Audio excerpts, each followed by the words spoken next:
Peuple de Dieu, c'est votre pasteur Christian Manjolo de l'église Chambre Haute. Je suis content de vous retrouver encore dans cet enseignement qui est une deuxième épisode. Nous sommes en train de parler « Trouve grâce aux yeux de l'Éternel ». Notre texte de base se trouve dans Exode chapitre 33, le verset 13. Mais nous sommes en train d'exploiter l'histoire de Marie, la mère de Jésus. Bien-aimés dans le Seigneur, étymologiquement, Marie signifie rébellion. Mais j'aimerais vous dire que par rapport déjà au nom de Marie, Marie était déjà disqualifiée parce que son nom signifie rébellion. J'aimerais dire à quelqu'un, si tu trouves grâce devant Dieu, aux yeux de l'Éternel, sache-le très bien que là où les hommes, par rapport à ton origine, par rapport même à ton nom, sache-le très bien que Dieu va te qualifier. Aujourd'hui, il y a des rebelles, aujourd'hui, il y a des personnes qu'on ne donne même pas la chance d'avancer dans la vie parce qu'ils ont une certaine origine qui les disqualifie. Mais grâce à cet enseignement, j'aimerais te dire que lorsque tu trouves grâce devant les yeux de l'Éternel, aux yeux de l'Éternel, là où on t'avait disqualifié, dans le travail, dans un projet, même dans un mariage, même par rapport à ton comportement, Dieu est capable de te qualifier encore. Et que cela soit ta part grâce à cet enseignement. Et aussi, vous allez vous rendre compte que Marie, la mère de Jésus, elle est en train de dire un fait très important. Il annonce à l'ange que je ne connais point d'homme. Je ne connais point d'homme.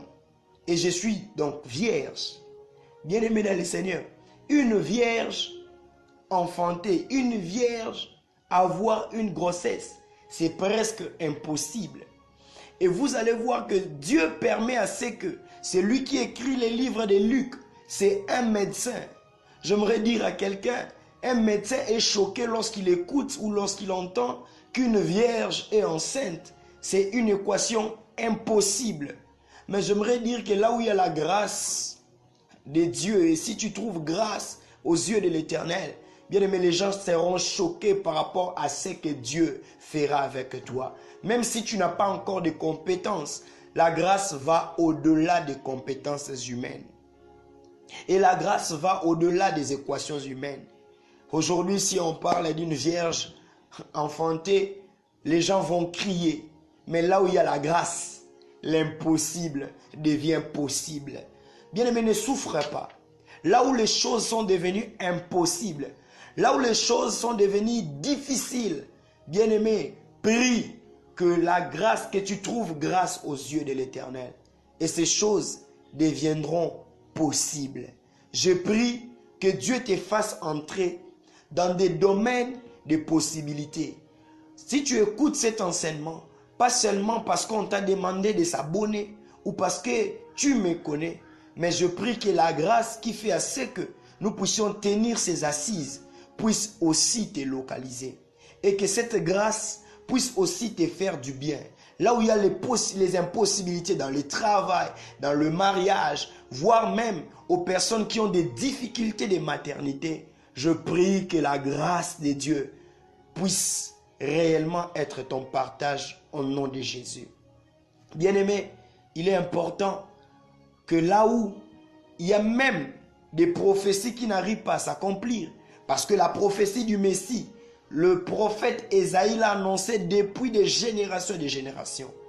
Et voire même, beaucoup d'enfants d'Israël, femmes, filles d'Israël, s'est préservé vierge parce que la prophétie était en train de dire que c'est une vierge qui va enfanter Jésus. Mais la Bible dit, ils étaient nombreuses à être des vierges, mais Dieu a choisi Marie. Vous pouvez être dans une course nombreuses à entendre ou nombreux à entamer le processus. Mais j'aimerais te dire, là où tu as trouvé grâce, même si vous êtes resté au nombre de 2, même si vous êtes des milliers et des milliers, des millions et des millions, la grâce va te sélectionner toi. Et je prie qu'à travers cet enseignement, que tu trouves grâce aux yeux de l'Éternel. Et les personnes qui ont des difficultés à voir leurs promesses, leurs prophéties s'accomplir, tu as besoin de prier, de changer juste ta manière de prier et de dire au Seigneur que tu as besoin de la grâce. Tu as besoin de trouver grâce aux yeux de l'Éternel. Bien-aimé dans le Seigneur, cette prière est moindre mais aussi efficace. Entre dans ta chambre. La Bible dit, si tu veux prier, entre dans ta chambre. Prends encore des moments de concentration. Sois à un lieu où tu es concentré et que tu pries que la grâce de Dieu soit avec toi. Que Dieu vous bénisse abondamment. Si tu m'as suivi à travers ces petits enseignements, je prie que si tu n'es pas chrétien, cela ne te concerne pas. Parce que l'auteur de la grâce, je ne cesse de souligner, c'est Dieu qui peut te faire grâce.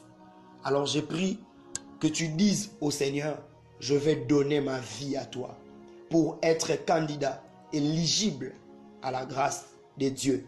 D'ailleurs aussi, donner sa vie au Seigneur, c'est une grâce.